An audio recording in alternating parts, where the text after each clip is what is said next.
Kata menyenangkan hati tentunya bukan hanya dilihat dari tampangnya saja. Sebagian orang, laki-laki terutama, tatkala ingin mencari pasangan hidup, dia hanya terlalu fokus dengan kecantikan dan rupa yang dimiliki oleh seorang wanita. Yang mana hal tersebut bisa membutakannya dari hal-hal yang jauh lebih penting yang harus dia perhatikan, yaitu pada agama dan akhlaknya. Maka yang dimaksud dengan menenangkan hati ini adalah yang cantik, bukan hanya pada rupa, namun akhlak dan agamanya. Di antara ketiga ini, cantik, rupa, agama, dan akhlak, mana yang lebih bisa mempertahankan kenyamanan hati? Tentunya agama dan akhlak. Kecantikan agama dan akhlak itu lebih melanggengkan sebuah hubungan rumah tangga.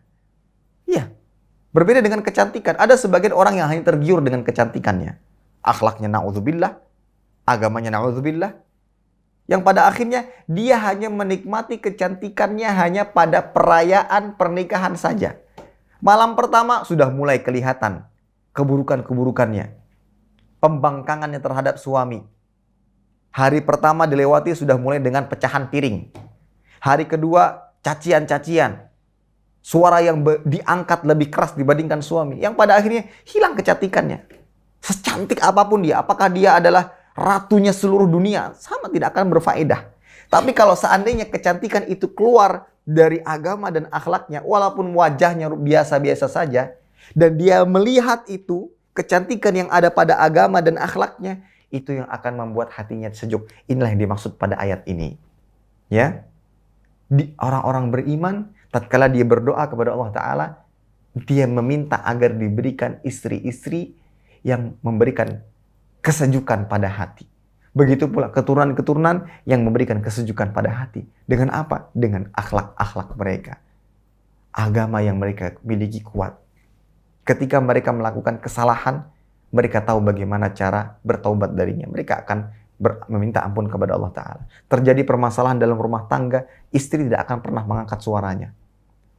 Cara dia menegur suami pun dengan cara yang baik. Kita akui, suami itu bisa salah. Namun terkadang kalau seandainya suami salah dihadapi dengan bentakan istri, apakah suami akan mengaku salah? Pada umumnya bagaimana? Dia akan semakin marah. Akhirnya terjadilah pertikaian, pertengkaran dalam rumah tangga.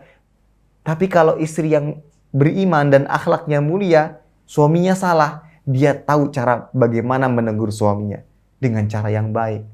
Suami datang dengan segala macam kesalahan yang dia lakukan, istrinya tetap memberikan pelayanan.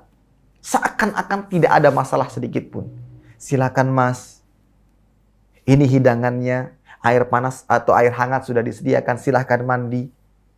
Ya, kemudian setelah suami kenyang, perut kenyang, ya, kondisi segar, atau mungkin si istri memijat suami, setelah nyaman semuanya baru disampaikan.